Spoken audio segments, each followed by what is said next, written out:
Hello viewers, welcome to my channel. என் பயணம் உங்களுடன். இன்றைக்கி ரொம்ப ஸ்வீட்டான எல்லாருக்கும் ரொம்ப பிடிச்ச ஜாங்கிரி செய்கிறது எப்படின்னு பார்க்க போகிறோம். இதுக்கு ஒரு கப் அளவுக்கு வெள்ளை உளுந்து எடுத்துக்கலாம். 4லிருந்து 5 தடவை கழுவிட்டு அதைய ஒரு 2 மணி நேரம் ஊற வச்சுக்கலாம். அப்படியே 2 மணி நேரம் ஊறியாச்சு. இப்போ நல்லா கழுவி எடுத்து வச்சுட்டேன். மறுபடியும் இப்போது வடைக்கு அரைக்கிற மாதிரி இந்த உளுந்தை மீடியம் சைஸ் ஜாரில் வச்சு நைஸாக அரைச்சிக்கலாம். 1/4லிருந்து ஒரு அரை கப் அளவுக்கு தண்ணி விட்டு அரைச்சா போதும், நிறையா ஊற்றிடக்கூடாது. இப்போ மாவு அரைக்கிற டைமில் இந்த ஒரு வாய் அகன்ற ஒரு பாத்திரத்தில் எந்த கப்பில் நம்ம உளுந்து எடுத்தோமோ அதே கப்பில் ஒரு கப் அளவுக்கு சர்க்கரை எடுத்து வச்சுக்கலாம். அந்த கப்பில் ஒரு 3/4 கப் அளவுக்கு தண்ணி சேர்த்திக்கலாம். நான் ஃபஸ்ட்டு அரை கப்பும் அப்புறம் 1/4 கப்பும் சேர்த்துறேன். இது நல்லா ஓரளவுக்கு கரைஞ்சதுக்கு அப்புறமா அடுப்பில் வச்சோம்னா போதும், எடுத்ததுமே வைக்க வேண்டியதில்லை. ஸோ நல்லா வச்சுக்கலாம். இந்த பாகு ஒரு கம்பி பதம் வர்றதுக்கு முன்னாடியே நம்ம இறக்கிடணும். ஸோ நல்லா அடுப்பில் வச்சாச்சு. அப்படியே கலக்கி விட்டுக்கலாம் கரையிற வரைக்கும். உளுந்து மாவை உளுந்து வடைக்கு அரைக்கிற பதத்தில் நம்ம அரைச்சி வச்சுக்கலாம். நல்லா நைஸாக 1/4 கப்பு மட்டும் தண்ணி முடிஞ்ச வரைக்கும் விட்டு நைஸாக அரைச்சி எடுத்து வச்சுக்கலாம். இந்த மாதிரி அடுத்தது இது கூட ஒரே ஒரு சிட்டிகை சோடா உப்பும் ஒரு 1/4 ஸ்பூன் அளவுக்கு நான் கலரும் சேர்த்துறேன். எடிபிள் ஃபுட் கலரும் சேர்த்திக்கலாம். இது நல்லா கலந்து எல்லா பக்கமும் மிக்ஸ் ஆகிற மாதிரி கலந்து விட்டுக்கலாம். மாவு ரெடி ஆகிடுச்சு. இப்போ பாகும் ரெடி ஆகிட்டுருக்கு. பாகு நல்லா கொதித்து ரெடி ஆகிட்டுருக்கு. ஒரு கம்பி பதத்துக்கு முன்னாடியே கூட நம்ம இறக்கிக்கலாம். இதில் ஏலக்காய் தூள் இருந்தால் சேர்த்தலாம், அப்படி இல்லைன்னா ரோஸ் வாட்டர் எசன்ஸ் இருந்துன்னா சேர்த்தலாம்.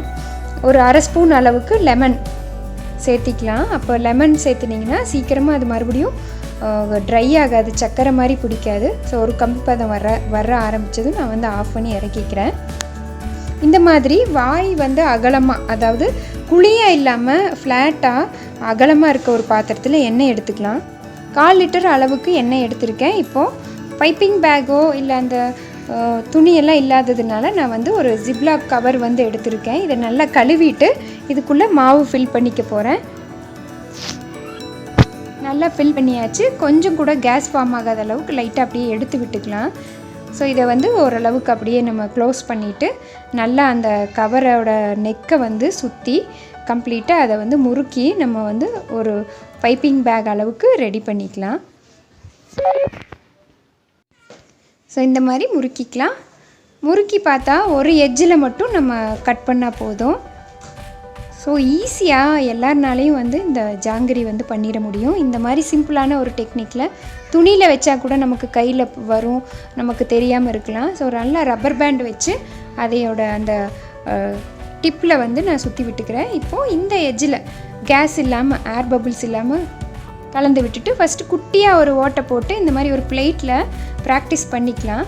ஏன்னா ஃபஸ்ட்டு நம்ம எடுத்ததுமே போடும்போது கசகசன்னு வரும் இல்லையா, அதனால் ஒரு 5-6 இது போட்டு நம்ம ப்ராக்டிஸ் பண்ணிக்கலாம். ஓரளவுக்கு நல்லா வருது. அப்போ இன்னும் கொஞ்சம் கூட அந்த ஓட்டையை பெருசு பண்ணிக்கிறேன். இந்த பிளாஸ்டிக்கோட இது உள்ளே போயிடாமல் கவனமாக இருக்கணும். இந்த மாதிரி ஒரு 5-6 தடவை அந்த இதில் ப்ராக்டிஸ் பண்ணிவிட்டு அதுக்கப்புறமா ஆயிலில் நம்ம விட்டுக்கலாம்.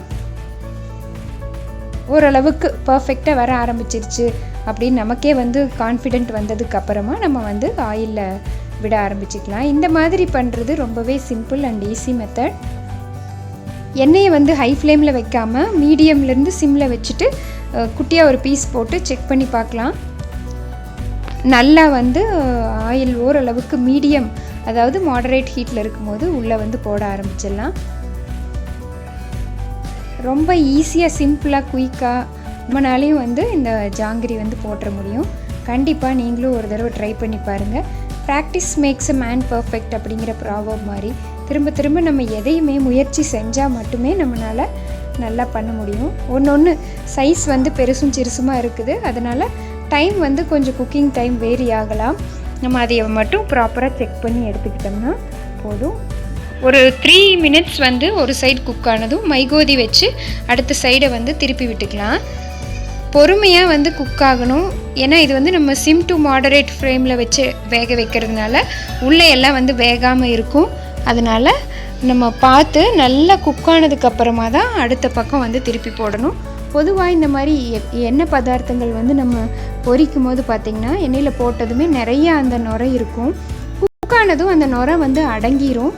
பார்த்தாலும் அப்படி தான் நுரை வந்து அடங்க ஆரம்பிச்சிச்சு. இந்த ஸ்டேஜில் நம்ம எடுத்துக்கலாம்.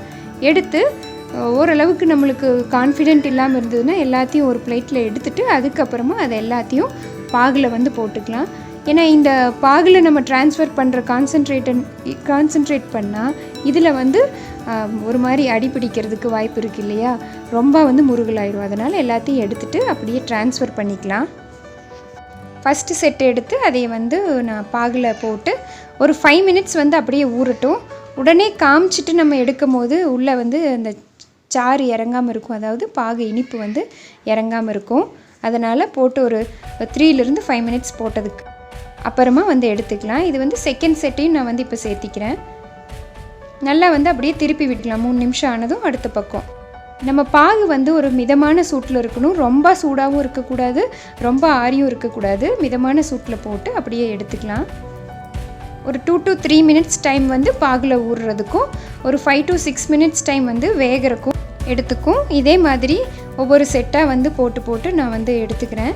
ஸோ நம்ம போட நம்மளுக்கு வந்து ஷேப்பு ரொம்ப அழகாக வந்து கிடைக்க ஆரம்பிச்சிடும். மீதி இருக்க மாவை நம்ம வந்து குட்டி குட்டி ஜிலேபியாக கூட போட்டு எடுத்துக்கலாம். பட்டர் ஜிலேபி அந்த மாதிரி வந்து போட்டு எடுத்துக்கலாம். ஸோ இந்த ஆயில் வந்து நீங்கள் பிகினிங்கில் ஊற்றும் போது அந்த 1/4 லிட்டர் ஆயில் கூட ஒரு 2 ஸ்பூன் அளவுக்கு நெய் விட்டிங்கன்னா ரொம்ப நெய்யில் பொரிச்செடுத்த மாதிரியே நல்லா வாசமாக இருக்கும்.